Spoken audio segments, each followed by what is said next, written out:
Vascaíno do Cerrado. Fala galera vascaína, eu sou o Thiago Fontes, falo direto de Brasília, Distrito Federal, trazendo mais um vídeo para o canal. Vamos bater um papo, trocar uma ideia, atualizações sobre tudo que tá pegando nos bastidores do Vasco da Gama. Vamos falar também da CPI do futebol, porque tem presidente de federação aqui de Brasília citado em esquema de corrupção, tá? De manipulação de jogos. E aí eu vou explicar para você o que tá pegando direitinho. Antes vou pedir uma moral, deixa o joinha, deixa o like, se inscreve no canal, que é importante para ele ser indicado no YouTube. Aí você ativa o sininho, compartilha o vídeo para dar essa força para a gente continuar crescendo aqui na plataforma, beleza? Sem muita enrolação, eu tenho trechos da reunião que rolou ontem no Conselho Deliberativo, que discutiu ali a aprovação das contas, né? É o parecer do Conselho Fiscal do Vasco, e aí eu consegui, foi gravado ali parte do discurso do Levenciano, e eu vou trazer porque é muito importante lembrar que teve discussão dentro dessa reunião, porque o João Marcos Amorim, que é presidente do Conselho Fiscal, esteve na gestão Salgado, e é lógico, opositores falando que agora o cara está na gestão do Pedrinho, apresentando um parecer, só que ele traz também a assinatura de oposição, de opositores que participaram desse parecer. Então vamos conversar sobre tudo que rolou nessa reunião do Conselho. Daqui a pouco eu vou trazer sobre a CPI do futebol, né? E trechos importantes, como o que o Leve vai explicar daqui a pouco sobre uma possibilidade de a gente cancelar a assembleia que foi feita para que o sócio votasse a venda do Vasco da Gama. A gente foi enganado e existe um prazo para que a gente possa suspender os efeitos dessa assembleia. Então, muita coisa importante rolou nessa reunião do Conselho ontem. Eu vou começar...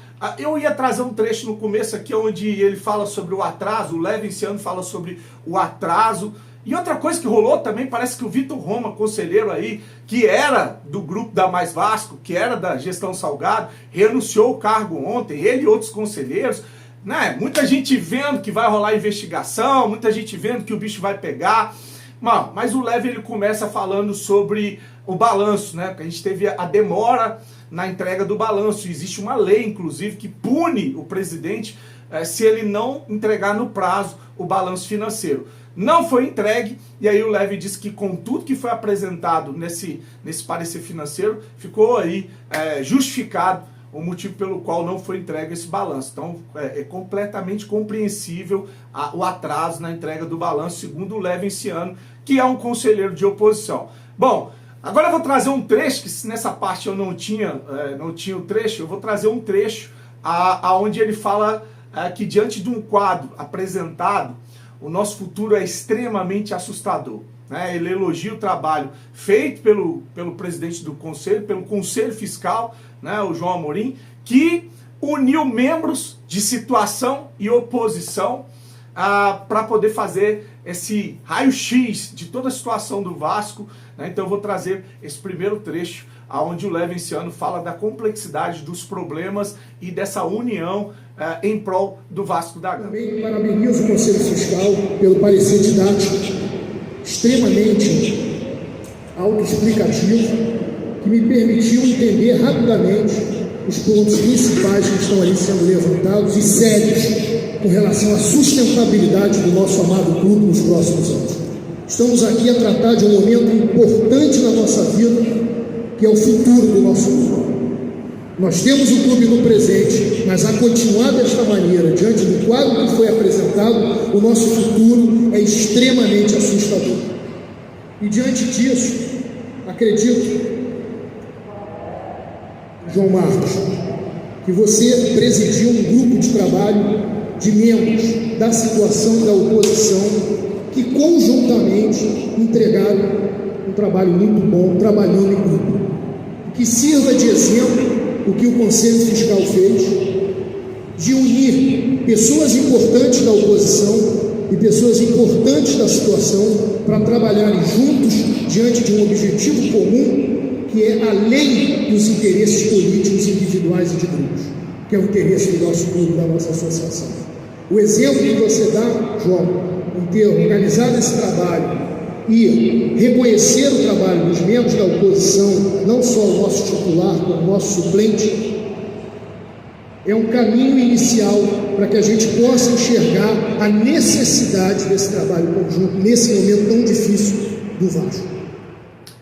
Bom, agora mais um trecho importante da participação do Levenciano na reunião do Conselho ontem, né, que é sobre a aprovação ou não do parecer do Conselho Fiscal. Ele lembra que existem artigos ali na Lei Pelé que penaliza gestores, e para isso o parecer, ele tem que, se ele for passado, aprovado, ele tem que ser aprovado com ressalva, porque se ele for aprovado sem ressalva, se fosse ontem aprovado sem ressalva, os gestores, né, o Salgado e seus pares, eles não iam ser nem investigados e nem responsabilizados. Vejo muita gente falando em pizza, beleza, mas o caminho está sendo trilhado. Agora, se vai terminar em alguma coisa lá na frente, eu não sei. E aí o que aconteceu? O parecer foi aprovado com ressalva, significa que vai sim abrir uma investigação para ver tudo que foi feito na gestão Salgado, e eles podem ser expulsos do quadro social e responder com outras punições também. Um exemplo, lá no Santos ontem expulsaram o presidente Andrés Rueda. E é o que eu tenho falado aqui, quem prejudicou o Vasco não tem que pisar o pé em São Januário. Então vou deixar mais esse trecho aí. Em relação ao parecer em si, a primeira questão que se coloca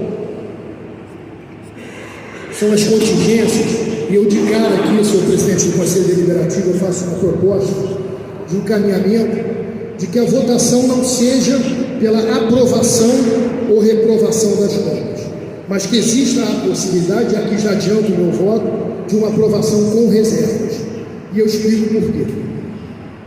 Realmente é uma situação muito difícil quando administradores de um mandato de uma associação civil precisam analisar atos da administração anterior. É um momento de transição, é um momento complexo. Porém, se nós entendermos que a aprovação que faríamos das contas é das contas dos administradores e das demonstrações financeiras, poderemos ir para um caminho de encontro a um equilíbrio com relação à prestação que temos, que todos nós aqui, como eleitos, conselheiros do Clube de Regatas Vasco da Gama, perante os nossos associados. Porque não repercutirá, na minha opinião, de forma positiva, que nós estejamos aprovando, sem reservas, as contas da administração passada, da maneira como ela está sendo analisada e foi analisada pelo Conselho Fiscal. Diante disso, minha proposta é que seja colocada uma votação que se permita aos associados, conselheiros, votarem na aprovação com reserva. E faço essa ressalva, senhor presidente, pelo seguinte: o artigo 6º o parágrafo 6º do artigo 27 da Lei Pelé estabelece que para um clube associativo, mesmo associativo, qualquer clube de futebol que quiser de alguma forma contar com investimento público, com recursos públicos, financiamento de recursos públicos, e também para participar de programas de facilitação de pagamentos fiscais como o Profut, que seja cumprido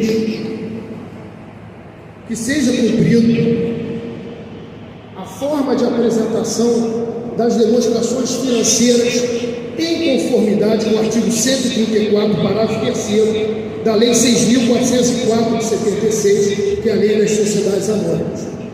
E a Lei das Sociedades Anônimas estabelece que, o seu artigo 134, parágrafo 3º, que a aprovação sem reserva das demonstrações financeiras das contas exonera de responsabilidade os administradores e fiscais. Então, se o parecer do Conselho de Beneméritos, a quem eu saúdo também o trabalho de ter feito um excelente parecer, com recomendações que devem ser observadas, e a preocupação do Conselho de Beneméritos, que é que haja uma apuração, e é claro que essa apuração dos atos feitos pela administração anterior devem ser eficazes, e para garantir essa eficácia, em conformidade com o que estabelece o parágrafo 6º do artigo 27 da Lei Pelé, combinado com o artigo 134, parágrafo 3º da Lei 6.404/76, do qual se estabelece que a aprovação sem reserva das demonstrações financeiras e das contas exonera de responsabilidade dos administradores e fiscais, obviamente, da gestão anterior, nós poderemos ter uma ineficácia com relação ao resultado das apurações que são requeridas pelo Conselho Deliberativo. Por isso que eu adianto aqui o meu voto e peço a Vossa Excelência a gentileza de compartilhar com os conselheiros a oportunidade deles votarem a aprovação com reserva, e não somente a aprovação ou reprovação, para garantir a eficácia do que pretende o Conselho de Beneméritos com relação a possíveis responsabilizações dos administradores e fiscais do mandato anterior. Presta atenção que agora é um dos trechos mais importantes desse vídeo que eu vou trazer para você, né? Porque é o seguinte, está sendo discutido na justiça americana a venda de 31% da SAF do Vasco através da ECAP, que agora é a detentora dos ativos da 777. Todo aquele imbróglio que a gente viu aí com uma empresa, essa quadrilha, né, de estelionatários, que foi desmascarada e que deu cano numa empresa inglesa, por exemplo, que cobra na justiça e inclusive entrou com uma liminar bloqueando a venda dos ativos através da ECAP. Esse rolo todo que a gente vem trazendo aqui. O Leve esse ano apresenta no Conselho Deliberativo uma solução muito melhor para o Vasco. A retomada da SAF ou do controle de todo o percentual, inclusive os 31% que dizem que compraram. Aí eles vão para a justiça para cobrar do Vasco a grana que eles falaram que colocaram aqui. O que o Levin propôs? Ele disse que há um tempo hábil para que as assembleias elas sejam invalidadas. E a gente ainda está dentro desse prazo. O que é? A assembleia que foi votada pelo sócio a venda do Vasco para 777. Existiu ali erros, inclusive o balanço financeiro trazido pelo Conselho Fiscal mostra um desequilíbrio. Eu já discutia isso aqui em lives há muito tempo, mas eu torcia contra, né? Enquanto alguns faziam propaganda que vai ser vendido, eu era do contra. Né? Eu fui contra a maré, a torcida acreditando em shake, em grana, em seleção, e eu tomando porrada e sendo ameaçado, mas eu mantive aqui a minha posição, mesmo perdendo um monte de inscritos com a galera que acabou acreditando nessas conversas fiadas, né? Eu discuti em lives aqui várias vezes, estão asfixiando o Clube de Regatas Vasco da Gama. Estão deixando o Vasco com uma dívida, na época, mais de 50 milhões e sem recurso, sem receita. Como que o Vasco ia sobreviver sem receita? Porque se você tira do Vasco plano de sócio, se você tira do Vasco a venda de produtos oficiais, inclusive tiravam do Vasco até mecanismo de solidariedade. Por exemplo, antes do Vasco ser vendido, formou um jogador e vendeu para o exterior. Aí o Vasco ia lá e vende esse jogador, vai vender o Thales, vai vender o Paulinho, vai vender alguém que foi formado no Vasco, você tem uma grana de mecanismo de solidariedade. Essa grana já não ia mais para o clube formador, ia para a SAF e para a 777. Um absurdo que foi falado aqui várias vezes. Então, esse desequilíbrio ficou claro no balanço financeiro, na demonstração financeira do Conselho Fiscal, mostrando que o Vasco ia ser levado à falência por causa desse desequilíbrio. E isso pode gerar uma ação na justiça com a suspensão da Assembleia que vendeu o Vasco para 777. Eu vou deixar o Leviciano explicando, porque ele vai explicar muito melhor que eu, que ele é advogado e estava conversando diretamente com os advogados da gestão Pedrinho, inclusive se colocando à disposição para buscarem esse caminho. Com relação a uma constatação do parecer do Conselho Fiscal, quanto a que o contrato é desequilibrado, isso tem uma implicação possível jurídica. E aqui cumprimento também o meu colega, o Dr. Felipe Carregal, esse brilhante advogado, vice-presidente do Clube de Regatas Vasco da Gama, como também o Salomão e o Alan também, né, para que ninguém fique com ciúmes. Muito bem. Vocês três, e eu vou agora aqui propor algo, principalmente para vocês. O que o Conselho Fiscal notou e colocou em parecer é a desproporcionalidade contratual. E isso é causa de invalidação do negócio jurídico, conforme o artigo 157 do Código Civil. Estou à disposição de todos para sentarmos e discutir e debater caminhos estratégicos a partir desta consideração. Lembrando de que, inclusive, as Assembleias Gerais de Associações Civis têm um prazo prescricional de anulação de 3 anos, porque aqui já estou antecipando, inclusive, a possibilidade, diante daquilo que foi apresentado à época para os associados, diante daquilo que está sendo agora verificado, da possibilidade de anulação da Assembleia Geral originária de todo esse terreno da legislação. E estou aqui para que não haja dúvidas, me colocando à disposição para debater, encaminhar e discutir conjuntamente um caminho estratégico de futuro para o nosso Clube de Regatas Vasco da Gama. Bom, para finalizar, tem um trecho nesse parecer do Conselho Fiscal que o Levinciano fez uma crítica, e é uma crítica muito pertinente, porque eles fazem todo o raio-x, o diagnóstico lá de que o Vasco está ferrado, depois de tudo que fizeram, né? Muito bonito aí explicado que vai ser investigado e vão buscar a punição dos responsáveis, tudo que foi falado aí, beleza, bacana, que dá para buscar a suspensão do efeito da venda do Vasco, da Assembleia que vendeu o Vasco, bacana.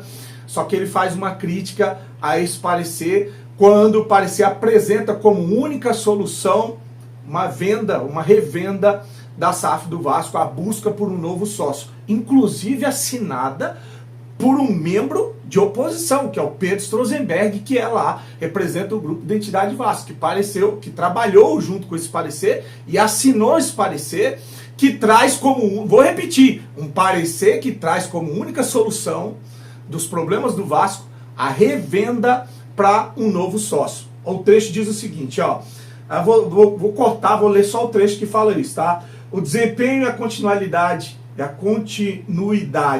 do CRVG passa necessariamente pela reestruturação da Vasco SAF, o que inclui a definição de um novo sócio que consiga agregar de fato valor ao futebol e também transformação das cláusulas do contrato atual. Quer dizer, achar um sócio que consiga agregar valor ao futebol e transformar algumas cláusulas do contrato atual, que venha a permitir novas e melhores condições ao CRVG. Então vou deixar aqui, mais uma vez, assinado pelo Pedro Strozenberg, que é do Grupo Identidade Vasco, que é membro de oposição. E aí o Levinciano foi contrário a esse trecho desse relatório, porque ele diz o seguinte, né? Existem caminhos financeiros e estratégicos para que possamos ser donos do nosso nariz com sucesso, prosperidade e capacidade de fazer o Vasco ser o que sabemos que ele é. Eu faço também uma ressalva.